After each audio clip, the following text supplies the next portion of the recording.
Gardening on a budget. Gardening can be quite expensive. I've heard people spending just hundreds, even thousands of dollars to get their perfect garden. What if you don't have all that money? I certainly don't have all that money. So what do you do if you can't afford a really high-tech, luxurious garden, but you still want to enjoy the process of gardening? So I'm going to start right away saying, just don't buy transplants if you don't have to.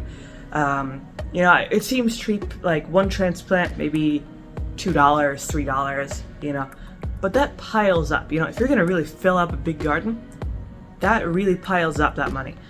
It's much better to buy seeds, preferably heirloom seeds, things like that. Once you buy a packet of seeds, usually for, say, $2.99, there is gonna be, depending on the seed, 25 seeds, 30 seeds, 50 seeds. And the germination rate is usually pretty good on a high quality type of seed, maybe 90% germination rate. So you still got, the majority of those seeds sprouting and turning into really beautiful garden plants. If you compare the price of a seed packet to the price of an individual transplant, you're going to be saving a lot of money. Now, the trick to doing this is to start your seeds indoors. Usually it's not best to it's called direct sowing, directly putting your seeds into the soil. You can do that with some plants, like beets and kind of root crops, but most plants, they prefer to be started indoors. And pretty much all you need to do for that is get just like a cheap seed tray, maybe even an empty carton of eggs, an egg carton, just fill it with dirt. Get a nice cheap grow light and get started that way. Usually you don't need to wait too long to get your plants started indoors, maybe a few weeks, then you can transplant them out into your outdoor garden bed. And doing that will definitely save you quite a lot of money, especially in the long run. You could also be on the lookout for free or almost free plants. A lot of times, farmers markets or plant stores towards the end of the season or maybe towards the end of the day, they'll have certain sales, or they're trying to get rid of some plants that haven't been sold.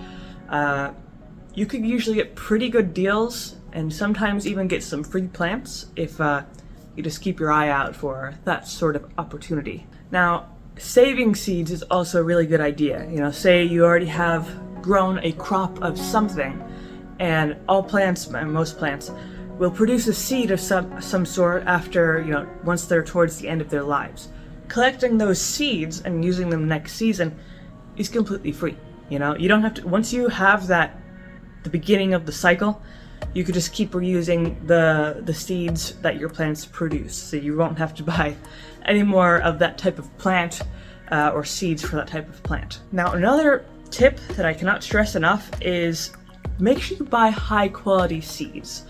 A lot of people will just go in to some store and buy some random seeds that they see on the shelf. This looks cool, I'll just buy this, without doing any research. And that is kind of a recipe for disaster, or at least it can be, because there's a big difference between low quality seeds and high quality seeds. Now, low quality seeds will usually be very cheap, so you think you're getting a deal. But in reality, you're getting this seed that is not genetically ideal. It might have a very low germination rate. The plants that are produced might be kind of stunted looking, not very healthy. Really, it's best to get a high quality seed from a high quality vendor. Maybe heirloom seeds or, things that are more guaranteed to produce a high quality plant.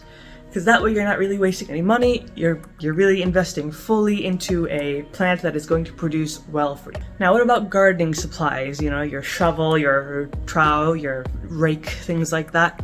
Now, I would say one of the best ways to do this is to look for yard sales or garage sales. I found a lot of people, whether they're moving or they just want to downsize, they will get rid of their old gardening equipment and sell it for next to nothing. Shovels especially are very typical, maybe an old rake. You could even find some really old-fashioned gardening equipment like a scythe, things like that. So definitely keep an eye out for your occasional local sales. You could also check out maybe a thrift store sort of thing if you have one near you. But those are the main ways you could really find some cheap gardening equipment. Because buying new equipment can be quite expensive, especially if you go for the, heavy-duty, fancy stuff. And for most of the equipment, it really doesn't matter if it's old or new. Like a shovel. A shovel is a shovel. It's not going to matter that much unless it's really falling apart. So keep that in mind. Now, the next tip, I'm going to really stress this one. Get a rain barrel. Rain barrels can really just save your water bill. Plants, once you have a big garden, you're going to need to water it quite a lot, and using your hose or whatever, the water from your sink, is eventually going to pile up and your water bill is going to eventually go through the roof. A much better way of doing this, getting a rain barrel.